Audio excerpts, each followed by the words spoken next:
Kita akan kisahkan sekarang seorang tokoh tabi'in yang masyhur, Fudail bin Iyad rahimahullah. Orang ini sangat unik ceritanya, karena dulunya dia adalah perampok jalanan. Saking mahirnya dia mencuri dan merampok sampai dia tidak butuh tim, sendirian. Dikatakan dalam kisah ini, Fudail bin Iyad sendirian, tidak butuh orang-orang lain untuk membantunya. Dan setiap kali ada kafilah mau lewat di tempat Fudail, pasti mereka ketakutan, lebih takut daripada melewati tempat yang lain, karena Fudail bunuh, ambil hartanya, gak ada toleransi. Dan dia satu orang bisa mengalahkan sekian banyak orang dalam duel dan berperang. Sampai satu waktu ada satu kafilah, satu malam Fudail bin Iyad lagi nunggu-nunggu, ya, ada mangsa yang lewat, dia ingin mengambil dan merampok dari mereka. Di tengah jalan, subhanallah, atau pas lagi nunggu, ada kafilah yang lewat, bukan tengah jalan, ada kafilah yang lewat. Kemudian kafilah ini berbicara satu sama yang lain, dan Fudail mendengar, jangan kita lewat jalan sini karena ada Fudail bin Iyad, nanti dia akan mengganggu kita, ya, dan tidak bisa kita selamat dari dia. Bagaimana dengan keadaan keluarga dan harta kita? Dengan kalimat ini yang didengar oleh Fudail, Fudail mengatakan, begitu takutnya manusia padaku, gitu kan. Maka dia pun mengatakan, mulai hari ini ya Allah, aku berjanji aku tidak akan pernah mengganggu orang lain lagi. Dalam riwayat yang lain, Fudail lalu keluar, lalu menemui mereka, lalu mengatakan, akulah Fudail bin Iyad yang kalian sebutkan tadi, dan karena perkataan kalian tadi, aku merasa aku telah menakut-nakuti manusia, maka dengan itu aku akan berhenti dan tobat, dan kalian akan jadi saksi. Lalu Fudail menghormati mereka menjadi tamu pada malam itu. Mulailah Fudail menyembelikan buat mereka hewan, dia berburu sendiri malam itu, dia sembelikan, dia biarkan mereka membuat kemah di sekitarnya. Setelah dia membakar makanan, dia menyiapkan makanan buat mereka, rupanya ada satu orang dari kafilah itu, orang saleh, membaca firman Allah subhanahu wa ta'ala yang berbunyi, ini disebutkan dalam surah Al-Hadid, ya, ayat 16, yang Allah subhanahu wa ta'ala berfirman, a'udzubillahi minasyaitonirrajim, alam ya'ni lilladzina amanu an takhsha qulubuhum li dzikrillah wa ma nazala minal haqq. Belumkah tiba saatnya bagi orang-orang beriman untuk tunduk hati mereka, dan mereka agak tunduk hati mereka kepada zikrullah dan apa yang turun dari kebenaran dalam Al-Quran. Fudail bin Iyad orang Arab, dia faham betul makna ayat ini. Artinya, sampai kapan kamu mau lalai, kata Allah SWT. Belum tibakah saatnya bagi orang beriman untuk tunduk hatinya dan berzikir kepada Allah dan apa yang diturunkan dari kebenaran dalam Al-Quran? Maka Fudail pun menangis mendengar ayat tersebut. Lalu dia ulang-ulangi ayat itu sampai akhirnya dia menunjukkan taubatnya. Subhanallah, setelah dia taubat, mulai hari itu dia pergi ke Mekah, tiap hari Mekah dan Madinah. Artinya setiap saat dia di Mekah sebentar, nanti di Madinah lagi sebentar. Tidak pernah meninggalkan dua kota yang suci ini. Dan kata para ulama, orang-orang yang pada saat itu sudah menjadi ulama, ya, kemudian menjadi sahabat dekatnya Fudail, di antaranya Abdullah bin Mubarak, Sufyan al-Thawri, ini semua orang-orang yang luar biasa ibadahnya, terkenal sekali kesolehannya. Itu mereka mengatakan, kami tidak pernah menemukan orang setakut kepada Allah seperti Fudail bin Iyad. Dia luar biasa, kalau datang dekat Ka'bah nangis kepada Allah subhanahu wa ta'ala, kalau nangis sampai pingsan karena ketakutannya kepada Allah subhanahu wa ta'ala, dan dia betul-betul tulus. Sampai akhirnya Allah letakkan hikmah, kalimat hikmah dari lisan dia. Banyak kalimat-kalimat mutiara yang disebutkan oleh Fudail bin Iyad rahimahullah, dan itu dinukil oleh para ulama. Seperti misalnya dia mengatakan, sambil dia berdoa kepada Allah, tapi ini orang dengar diam-diam, dia sebutkan diam-diam di hadapan depan Ka'bah. Dia mengatakan, idza azharta aibana fatadhhar walan nastati'a satrah. Ya Allah, seandainya engkau membuka aib-aib kami, maka pasti akan kelihatan dan kami tidak akan mungkin bisa menutupinya. Wa nufdah, dan kami pasti akan dipermalukan. Wa idza azharta amalana fanuhlik bi'adzabik. Dan kalau seandainya engkau memperlihatkan amal-amal kami, akhirnya orang jadi puji-puji kami, maka kami akan binasa dan kami akan kena hukumanmu. Kemudian dia juga menyebutkan dalam statementnya yang masyhur setelah dia taubat, kamu berhias untuk manusia, hai Fudail, berdandan untuk mereka, dan terus saja riak, pamer ibadah-ibadah sehingga mereka menilaimu saleh, mereka menunaikan kebutuhanmu, kemudian melapangkan tempat duduk untukmu dan bermuamalah denganmu karena mereka salah duga. Kamu buruk bila demikian adanya. Artinya orang-orang akan menilai kau seakan-akan kau itu orang soleh, padahal sebenarnya tidak, ya. Dia terus menasihati dirinya agar jangan sampai dia lalai. Ibnu Mubarak berkata, Abdullah bin Mubarak setelah melihat ibadahnya Fudail bin Iyad yang tadinya penjahat besar, perampok jalanan, suka membunuh dan merampas harta orang, sesungguhnya Fudail merupakan bukti kebenaran kekuasaan Allah Azza wa Jal yang memuncul dengan Allah atau Allah memunculkan hikmah melalui lisannya. Dia termasuk manusia yang dikaruniai manfaat dari amal-amalnya. Disebutkan dalam Syiar Alam Nubala di jilid 8 halaman 425. Artinya ini buktinya nyata tanda-tanda kebesaran Allah. Tadinya penjahat besar, pembunuh, lalu dia taubat nasuha, dia tinggalkan semua kesalahannya. Allah tidak mau tahu masa lalu orang, tapi Allah Subhanahu wa taala menilai sekarang ke depan. Fudail berkata kepada seseorang yang bertanya, bagaimana caranya supaya bisa menjadi takut kepada Allah sebagaimana anda ini takut? Ya, anda bisa taubat seperti ini, luar biasa. Kata dia, kosongkan hatimu untuk sedih dan takut sampai keduanya dapat bersarang. Apabila keduanya bersarang di hatimu, maka keduanya akan membentengimu dari melakukan maksiat dan menjauhkan dirimu dari api neraka. Disebutkan juga dalam Syiar Alam Nubala jilid 8 halaman 438. Artinya dia mengatakan, yang membuat saya seperti ini, saya sengaja menanamkan rasa takut saya kepada Allah. Saya mempelajari tentang kemahabesarannya Allah Subhanahu wa taala sebagai pencipta, beratnya siksaannya kalau melanggar terus menerus, ya. Kemudian saya biarkan tersarang dalam hati saya, maka akhirnya itu membentengi saya dari kemaksiatan.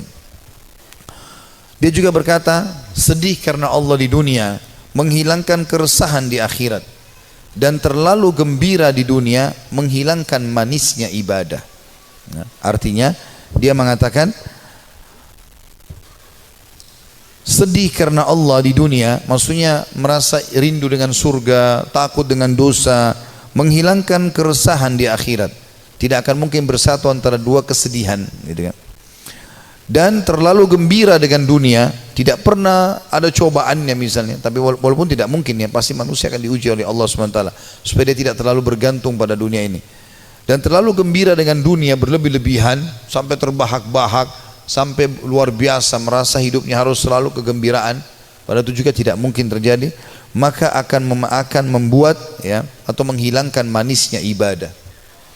Dia juga menasihati dirinya setelah dia taubat, mengatakan, wahai jiwa, kasihan kamu ini, kau selalu berbuat buruk, namun kau mengira dan merasa dirimu baik.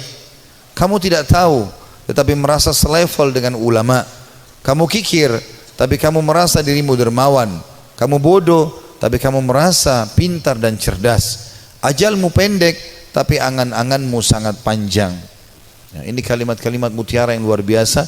Rupanya setelah dia bertaubat kepada Allah Subhanahu wa taala, Allah berikan kalimat-kalimat ini kepadanya, ya. Dia mengatakan, saya ulangi, wahai jiwa, kasihan kamu, kau berbuat buruk namun kau mengira dirimu berbuat baik. Artinya amal-amal yang kau kerjakan ini masih kurang, tapi kenapa kau selalu merasa bangga? Ini dia nasihati dirinya sendiri. Karena ada orang kadang-kadang begitu, dikuasai oleh syaitan, dia merasa bangga. Saya sudah haji sekian kali, saya sudah pernah bersedekah ini dan itu, saya pernah bangun masjid satu masjid itu terus yang dibahas, apa saja semuanya dibanggakan. Maka dia menasihati dirinya supaya dia terus termotivasi mau ibadah. Dia mengatakan, wahai jiwa, kasihan kamu, kau sebenarnya berbuat buruk masih sedikit, tapi kau pikir dirimu sudah berbuat banyak. Kau tidak tahu, ya, tapi kau menganggap dirimu selevel dengan ulama. Ini juga banyak jadi penyakit di dalam tengah-tengah penuntut ilmu. Baru belajar setahun 2 tahun sudah merasa dirinya luar biasa. Akhirnya sudah mulai membicara tentang ulama ini, tentang ulama itu. Habis waktunya untuk itu. Maka semestinya seseorang menyadari kalau dia baru belajar, ya sudah dia belajar. Sebagaimana dikatakan oleh Fudail di sini rahimahullah. Beliau mengatakan, kau tidak tahu tapi kau merasa dirimu selevel dengan ulama.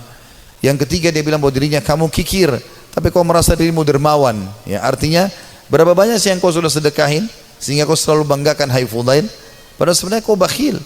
Sedikit sekali yang kau keluarkan dibandingkan nikmat Allah yang melimpah kepadamu.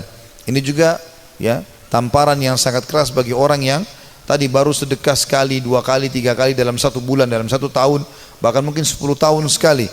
atau mungkin seumur hidup baru melakukan satu kebaikan itu.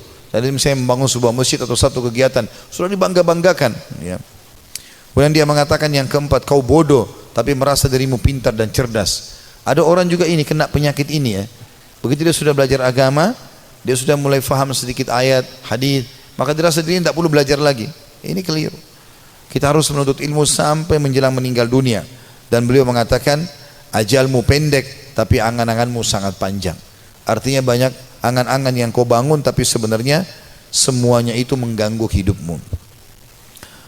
Juga dia berkata, Fudail rahimahullah, manusia paling berdusta adalah mereka yang mengulangi perbuatan dosa yang pernah dilakukannya. Manusia yang paling dusta adalah manusia yang mengulangi apa yang pernah dia lakukan dulu. Manusia yang paling bodoh, jadi kalau dia pernah buat dosa dia ulangi lagi, berarti dia manusia paling dusta. Karena dia sudah tahu salah tapi kenapa dia lakukan. Lalu dia mengatakan manusia paling bodoh adalah manusia yang memperlihatkan amal kebaikannya. Kalau ada manusia yang model dia paling bodoh adalah orang yang suka pamer-pamer amalnya. Ya, saya ini lakukan, saya sudah haji sekian kali, saya sudah bangun masjid ini dan itu, saya sudah begini dan begitu. Dia banggakan amalnya. Itu manusia yang paling bodoh. Karena hilang semua pahalanya dengan dia riya. Lalu dia mengatakan manusia yang paling dekat dengan Allah yang paling takut kepadanya. Ini juga statementnya mirip dengan apa yang dikatakan oleh sebagian ulama yang membuat Umar bin Khattab radhiyallahu anhu yang mendapatkan kemuliaan sabda Nabi SAW, wahai Ibnu Khattab, kalau kau lewat di sebuah lembah, syaitan melihat kau lewat di lembah itu, maka dia akan mencari lembah yang lain karena takut bertemu denganmu. Kata ulama, syaitan takut dengan Umar bin Khattab padahal Umar enggak melihatnya. Bertemu dengan Umar aja syaitan cari tempat lain. Jadi jangankan menggoda, jadi dia bahkan menghindar dari Umar padahal Umar tidak melihatnya. Karena rasa takutnya Allah SWT kepada Allah. Karena rasa takutnya Umar bin Khattab kepada Allah Subhanahu wa taala. Jadi siapa yang takut kepada Allah, Allah akan buat ya seluruh makhluk takut kepadanya. Dan siapa yang tunduk kepada Allah, Allah juga tundukkan makhluk kepadanya. Ya, semua itu siapa yang cinta kepada Allah, Allah akan buat makhluk cinta kepadanya dan seterusnya. Juga kata beliau, manusia tidak akan sempurna sehingga agamanya mampu mengalahkan nafsunya, dan manusia tidak akan binasa sehingga nafsunya mengalahkan agamanya. Ini statement yang mulia. Beliau mengatakan kalimat ini penting untuk digarisbawahi teman-teman sekalian. Manusia tidak akan sempurna sehingga agamanya mampu mengalahkan nafsunya. Artinya ilmu yang dia pelajari itu menjadi patokan dan pegangan hidupnya sehingga nafsunya diawasi oleh ilmunya. Karena ilmu agama itu mengawasi kita. Ilmu agama mengawasi kita. Kalau kita belajar agama, ilmu kita sudah halal haramnya Allah seperti bodyguard. Kita mau makan, mau minum, mau mencari pendapatan, mau bergaul, agama akan mengatakan itu boleh atau tidak boleh. Maka orang yang sempurna adalah orang yang justru ilmu agamanya itu bisa mengontrol hawa nafsunya. Dan sebaliknya, orang yang binasa adalah orang yang nafsunya mengalahkan agamanya.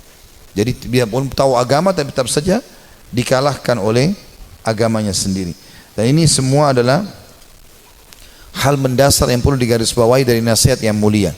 Ini kita bisa, ini sebagian kecil ya, banyak sekali statementnya, hampir semua buku tentang tazkiyatun nafs, ya pensucian jiwa, tentang zuhud, ya menginginkan akhirat, gitu kan, daripada dunia, semasalah keimanan, ya masalah penyesalan, itu selalu ada statementnya Fudail bin Iyad. Padahal tadinya dia ini seorang penjahat besar, tapi bagaimana Allah Subhanahu wa taala memberikan kepada dia karunia dengan taubatnya yang luar biasa nasuha. Allah memberikan kata-kata mutiara dari lisannya. Dia juga mengatakan, Az-Zahabi berkata, ditanya kepada Fudail, apa itu zuhud? Apa itu zuhud? Mendahulukan akhirat dari dunia. Dia mengatakan banyak qanaah. Qanaah artinya merasa puas ya dengan apa yang telah Allah berikan. Itu namanya zuhud, kata beliau. Jadi kalau kau mau dikatakan zuhud, kau berharap akhirat dan dunia kau jalani juga, tapi akhirat kau dahulukan, adalah banyak merasa syukur kepada Allah. Lalu ditanya kepadanya tentang wara. Wara itu menjaga kesucian hubungan sama Allah. Ia menjawab, menjauh dari yang diharamkan syariat. Apapun yang Allah larang, tinggalkan. Bukan cuma yang haram, yang makruh pun ditinggalkan. Makan, minum, berdiri aja tidak dilakukan, apalagi kalau sampai makan yang haram. Dan kita kalau tinggalkan sesuatu yang makruh, berarti yang haram akan lebih mudah kita tinggalkan. Orang kalau tinggalkan yang makruh, yang haram akan dia tinggalkan. Orang kalau kerjakan amal yang sunnah, amal wajib pasti akan dia kerjakan. Lalu ditanya juga kepada dia, apa ibadah itu? Ia menjawab, melaksanakan apa yang diwajibkan sebaik mungkin. Melaksanakan yang diwajibkan sebaik mungkin. Dan sekian banyak statement Fudail bin Iyad rahimahullah yang kita bisa ambil pelajaran darinya. Artinya tidak ada kata terlambat dalam bertaubat, dan kalau orang taubatnya nasuha, Allah subhanahu wa ta'ala akan karuniakan untuk dia kelebihan-kelebihan yang banyak.